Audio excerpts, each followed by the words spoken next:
Hey y'all, it's Lainey Wilson. St. Jude gives kids with cancer the chance they deserve.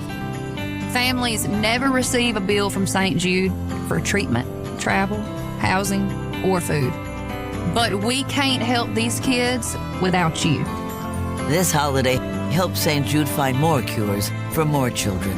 Donate now at musicgives.org.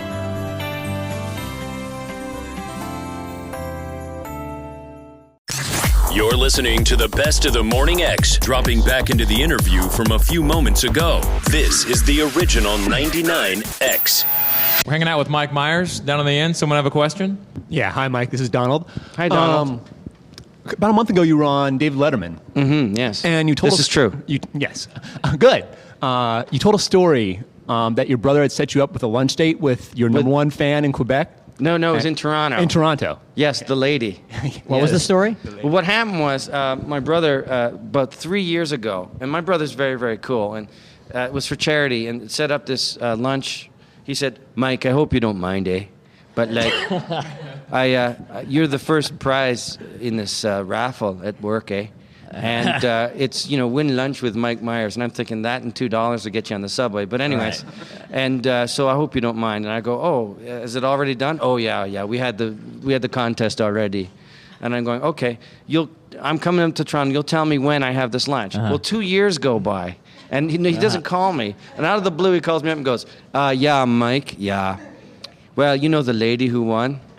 She really wants her lunch, eh? The lady's really mad, but you can't blame her. It's been 2 years, eh? And I'm like, if somebody had called me, I would have done something. And then I sent, at that point, I was doing the movie. I was doing Austin Powers, so there's no chance I could get up to Toronto. And she was starting to get kind of irate and saying, well, at least he could send me some T-shirts and stuff, eh? So I sent T-shirts, and it's like, T-shirts don't fit, eh? And I was like, okay, I'm sorry. And then she said, I said, listen, I don't think I can make it unless you can come down to where I can't make it. And she goes, well, I'd like some compensation, eh?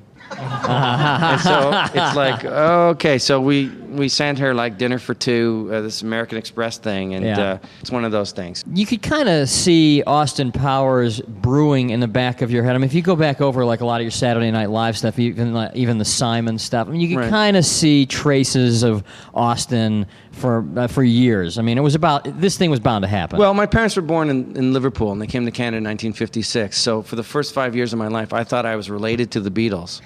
Sure. In fact, the school psychologist had to sit me down and separate John Lennon from my dad. Right. Here's your dad. Here's the guy in the Beatles. And eventually it sunk in.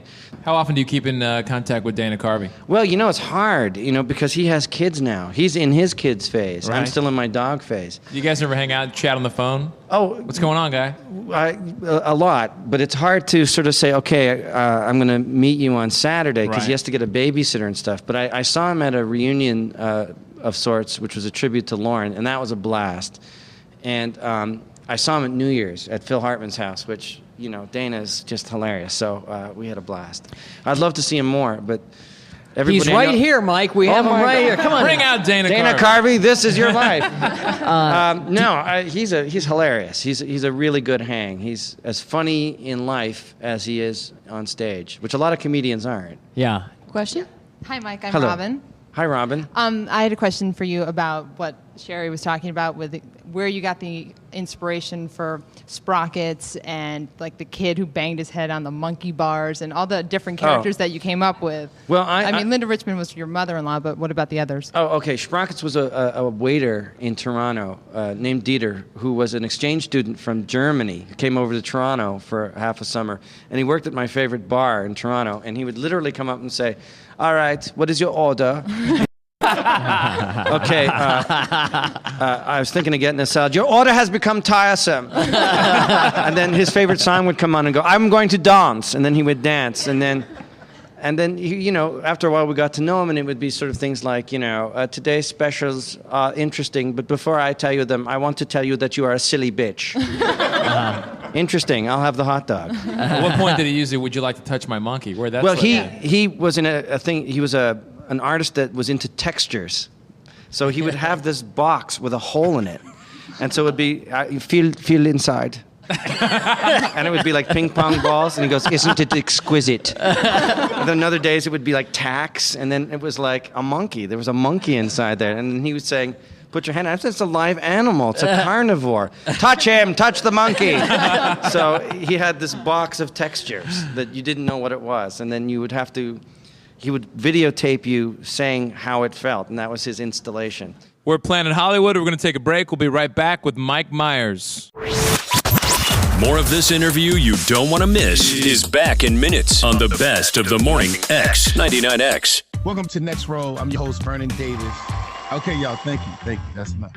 Please welcome Ryan Sickler. There's nothing that's made me feel better at my worst than laughing. It's changed my whole life. Ladies and gentlemen, Char Jackson. Would you rather an Oscar and make $5 million or no Oscar and make $50 million? Give me that Oscar. Oh, my goodness. Next Roll isn't about what's next. It's about why they do it. That's powerful, man. Next Roll with Vernon Davis. Follow and listen on your favorite platform.